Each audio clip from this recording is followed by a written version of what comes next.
seberapa bahaya pengajian Salafi Wahabi sampai pengajian tersebut dibubarkan? Assalamualaikum warahmatullahi wabarakatuh. Berjumpa lagi di channel Mas Asyikin Official. Ini ada video yang menarik sekali teman-teman, masih berkaitan dengan isu-isu yang beberapa hari yang lalu itu bertaburan yang merebak ya, tentang pembubaran kajian yang dilakukan oleh teman-teman kita dari Ormas Banser ya teman-teman, yaitu pembubaran kajian Ustadz Syafiq Reza Basalamah di Surabaya. Nah, mungkin ini ada video yang kira-kira mungkin bisa menjadi pencerahan ya buat teman-teman yang belum paham, yang masih suka menuduh bahkan mungkin sampai mengkafirkan teman-teman kita dari manhaj salaf ini ya. Teman-teman bisa menyimaknya. Kalau ada teman-teman Banser yang menonton, silahkan bisa menonton video ini ya, siapa tahu bisa menjadi masukan buat teman-teman ya. Video ini dari Ustadz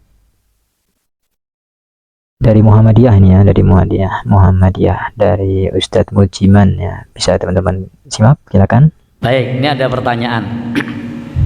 Sebenarnya ini bukan kewenangan saya untuk menjawab, tapi karena ditanyakan maka saya coba menjawab sebisanya. Ini ada pertanyaan, seberapa bahaya pengajian Salafi Wahabi sampai pengajian tersebut dibubarkan ya. Saya tahu maksud pertanyaannya, karena kemarin ada pengajian yang diisi oleh Ustadz Syafiq Reza Basalamah yang dibubarkan oleh ormas tertentu. Baik, saya tidak tahu kenapa pengajian tersebut dibubarkan. Lebih jelasnya tanyakan sama mereka yang membubarkan. Kenapa dibubarkan? Saya mencoba beberapa saat yang lalu membaca, salah satunya karena pengajiannya dianggap provokasi katanya ya, dianggap pembuat onar, dan dianggap itu adalah kumpulan orang-orang Hizbut Tahrir. Itu menurut mereka. Iya benar. Padahal antara Hizbut Tahrir dengan Salafi Wahabi itu dua hal yang berbeda ya, benar. Ideologinya juga beda, itu beda. Nanti lebih jelasnya bisa tanyakan saudara kita yang di sebelah saya potong dulu ya, paham dengan keduanya ya. Ini menurut saya orang-orang yang menuduh bahwa Hizbut Tahrir dengan Salafi itu sama, itu menandakan bahwa orang tersebut itu belum paham tentang apa itu Salafi dan apa itu Hizbut Tahrir. Jelas itu berbeda ya teman-teman. Oke, kita lanjutkan ya.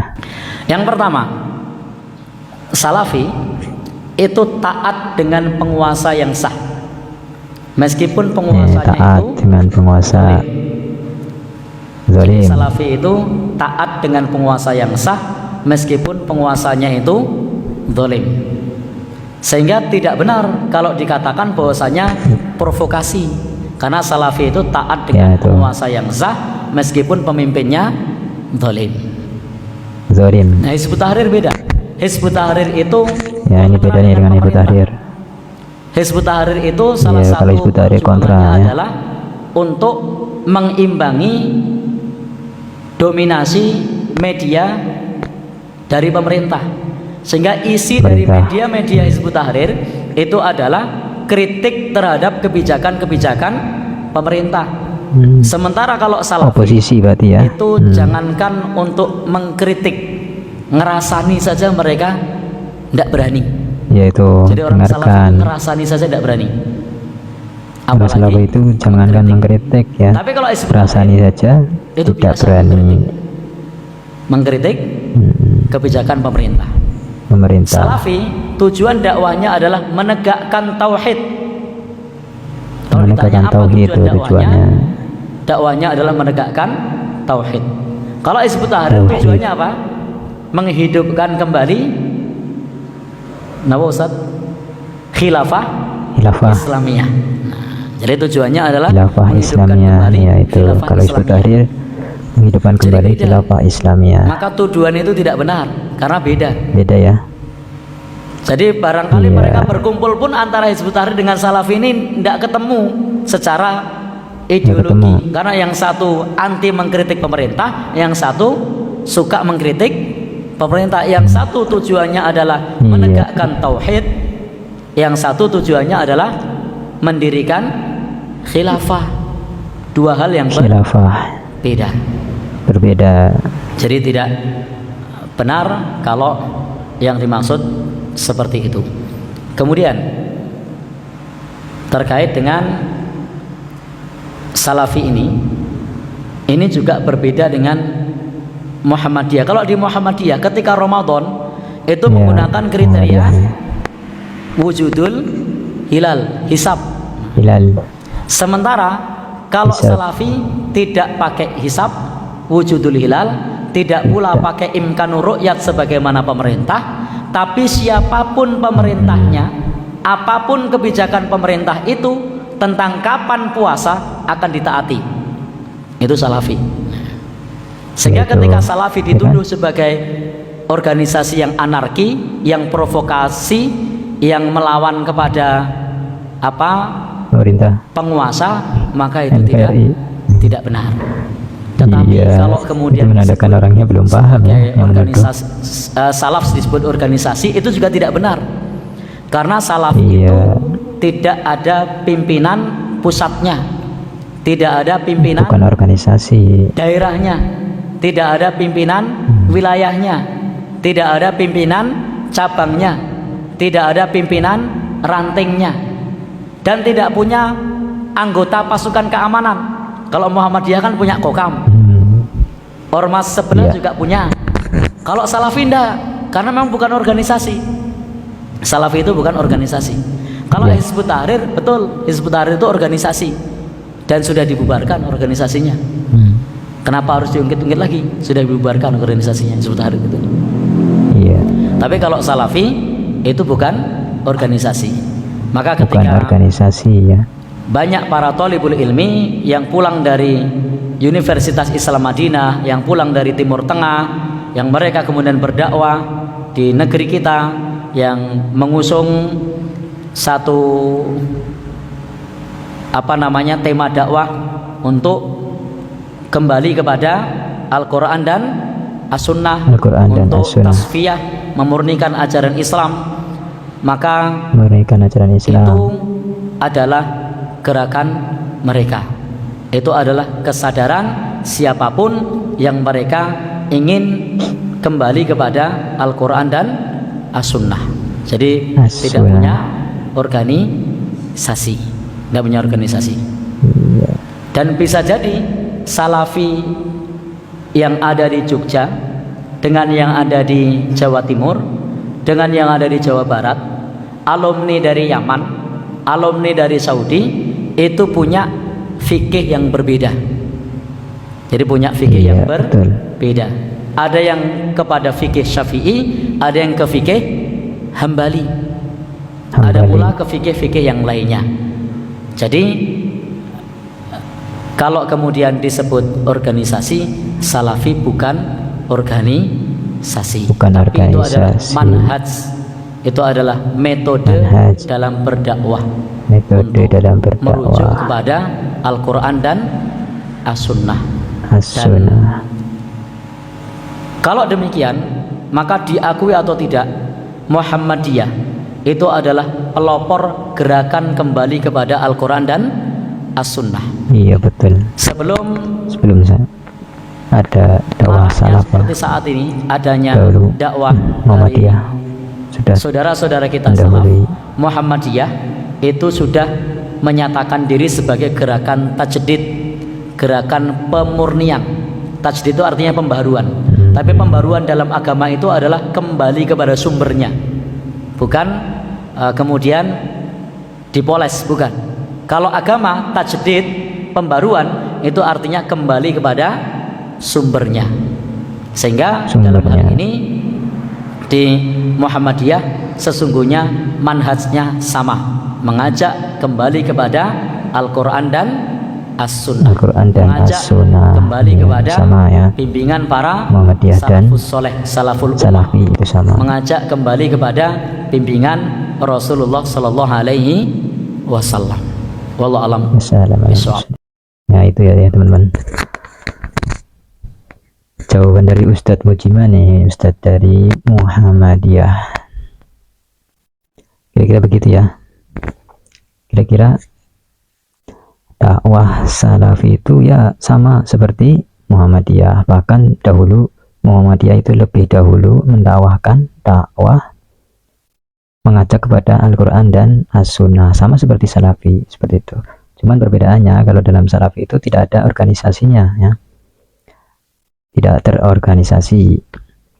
Itu hanya kesadaran para pendakwah, itu pendakwah untuk berdakwah dengan metode salaf ya, dengan metode salaf, dengan manhaj salaf, seperti itu, untuk mengajak kepada tauhid, kepada Al-Quran dan As-Sunnah, memurnikan akidah ya, seperti itu, sama seperti Muhammadiyah.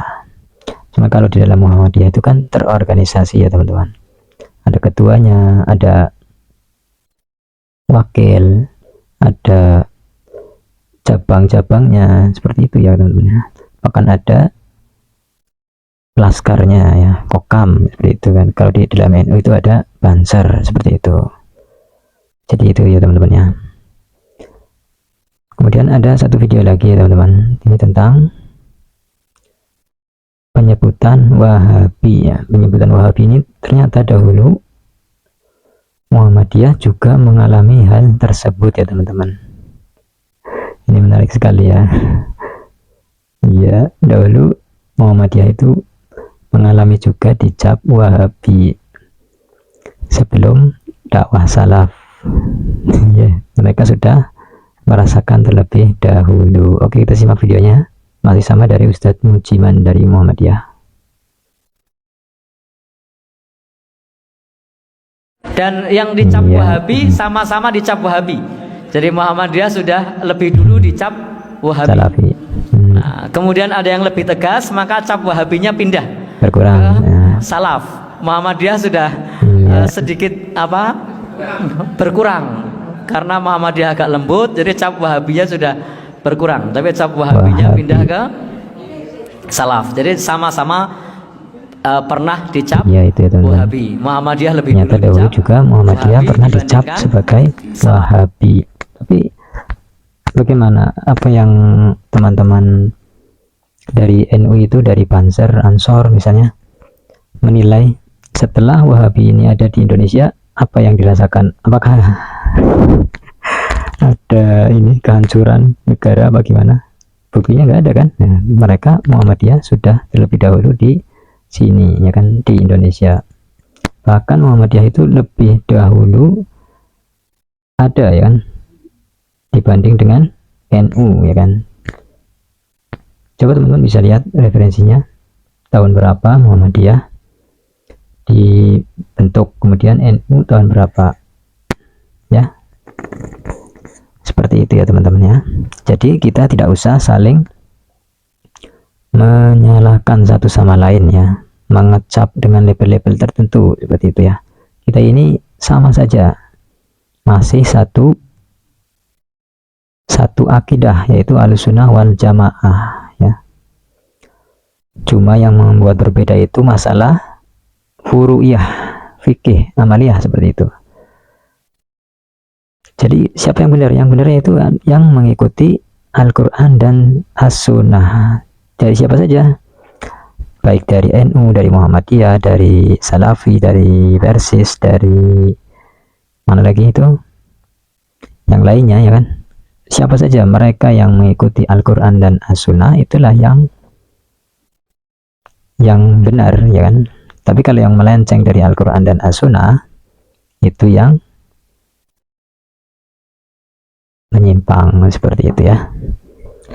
Ya, semoga video ini bermanfaat ya teman-teman, dan bisa menjadi pencerahan untuk teman-teman semua dari semua kalangan ya, Jangan sampai nama-nama tersebut menjadi perpecahan di antara umat muslim ya teman-teman. Jika ada perbedaan seperti ini, hendaknya kita mencari persamaan, bukan mencari perbedaan. Jika mencari perbedaan, maka yang ada nanti perpecahan. Bahkan di dalam NU sendiri banyak sekali perbedaan antara kiai ini dan kiai itu, Habib ini dan Habib itu, pasti ada perbedaan. Di dalam Muhammadiyah juga seperti itu. Bahkan di dalam Salafi juga seperti itu. Jika ada yang Salafi dari Madinah dan Yaman, itu berbeda fikihnya seperti itu ya, tetapi masih tetap satu akidah, yaitu Ahlus Sunnah wal Jamaah. Jangan lupa kalian like, komen, dan share video ini sebanyak-banyaknya agar video ini tidak hanya berhenti di kalian, tapi ke semua orang dan menjadi ladang pahala buat kita semua. Oke, itu saja. Jangan lupa tekan tombol loncengnya, dan yang belum subscribe silahkan subscribe channel ini. Kita tutup dengan membaca doa kafaratul majelis. Subhanaka Allahumma wa bihamdika asyhadu an la ilaha illa anta astaghfiruka wa atubu ilaik. Wassalamualaikum warahmatullahi wabarakatuh. Salam tauhid.